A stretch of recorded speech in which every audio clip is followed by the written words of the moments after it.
નમસ્કાર મિત્રો, આજે આપણે મકાનની છત, સ્લેબ તથા દિવાલોમાં આવતો ભેજ તેમજ તિરાડો અટકાવવાના ઉપાય વિશે જાણીશું.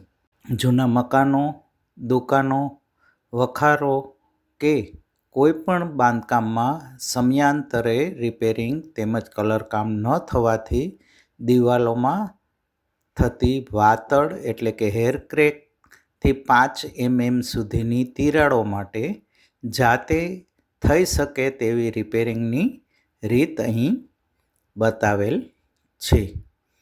મકાનો, દુકાનો વગેરેમાં સ્લેબનું યોગ્ય ભરાઈ કામ ન થવાથી કે વાતાવરણની અસરને કારણે છત, સ્લેબમાંથી ભેજ આવવો તથા પાણી પડવાની ફરિયાદો હોય છે. આ માટેની પણ જાતે થઈ શકે તેવી રિપેરિંગની રીત અહીં બતાવેલ છે. સૌપ્રથમ જે દિવાલ કે સ્લેબમાં ભેજ આવતો હોય કે પાણી પડતું હોય તે દિવાલ કે સ્લેબને વાયર બ્રશથી શેવાળ, ધૂળ, કચરો વગેરે સાફ કરી પાણીથી બરોબર સાફ કરવું. ત્યારબાદ 2 થી 5 mmની તિરાડો હોય તો તેમાં સ્માર્ટ ક્રેકસીલ કે ક્રેકેક્સ 201ની પેસ્ટ પટ્ટીથી ભરી દેવી અને 5 કલાક સેટ થવા દેવું. જે અહીં ચિત્રમાં આપેલ દિવાલમાં ક્રેક ભરેલી જોઈ શકો છો.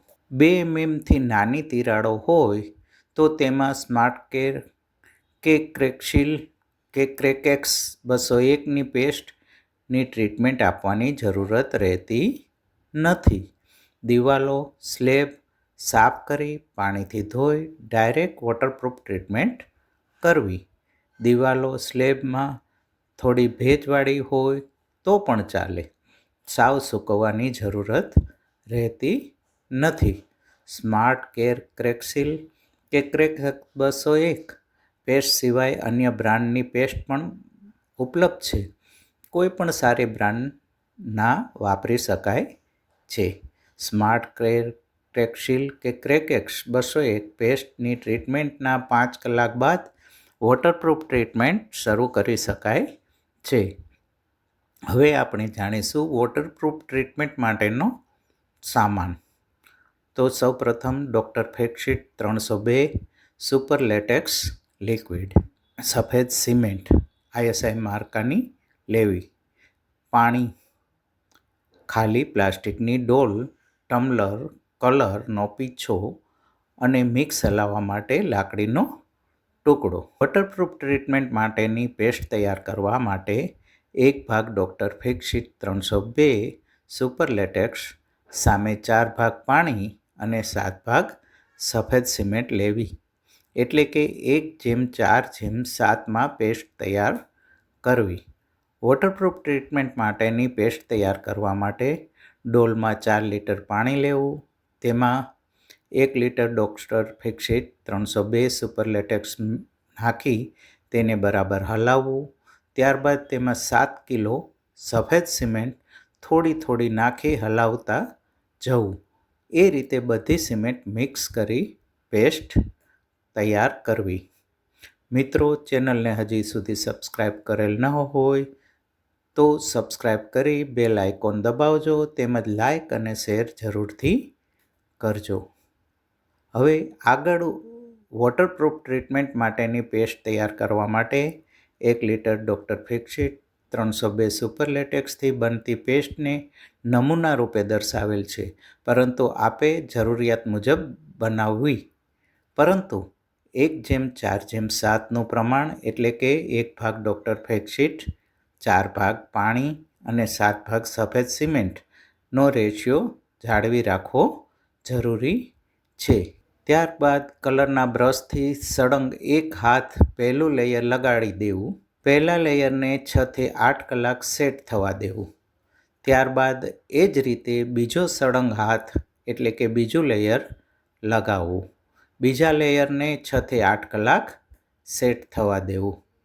પહેલા હાથ એટલે કે લેયરમાં પેસ્ટ આડું લગાવવું, જ્યારે બીજા હાથ એટલે કે લેયરમાં પેસ્ટ ઊભું લગાવવું. બીજા દિવસથી 7 દિવસ સુધી દિવસમાં 2 થી 3 વખત પાણી છાંટવું. પેસ્ટને લગાવતી વખતે સમયાંતરે હલાવતી રહેવી જેથી સિમેન્ટ નીચે બેસે નહીં. પેસ્ટને 1:4:7 પ્રમાણ જાળવી રાખવું. વધુ પાણી કે સિમેન્ટ ઉમેરવા નહીં, કારણ કે પેસ્ટ નબળી થાય તો વોટરપ્રૂફ ટ્રીટમેન્ટ પણ નબળી થશે. પેસ્ટ લગાવતા બ્રશ હાર્ડ થઈ જાય ત્યારે પાણીમાં બોળી સાફ કરવું. પેસ્ટ ભીની કે ભેજવાળી સપાટી પર પણ લગાવી શકાય છે. પેસ્ટ લગાવવા વહેલી સવાર કે સાંજનો સમય રાખવો કે જ્યારે તડકો ઓછો હોય.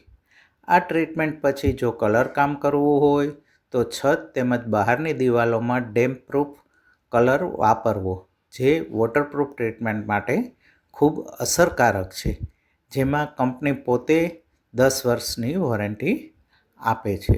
મિત્રો, માહિતીના સંદર્ભમાં કોઈ પ્રશ્ન હોય, કોઈ વધારાની માહિતી જોઈતી હોય કે સજેશન હોય, માહિતી સારી લાગી હોય, માહિતીના સંદર્ભમાં આપના સૂચનો હોય તો ચેનલને સબસ્ક્રાઈબ કરી આપનો પ્રશ્ન કોમેન્ટમાં જરૂરથી જણાવો.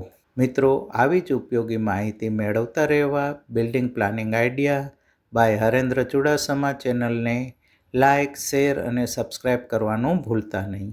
આભાર.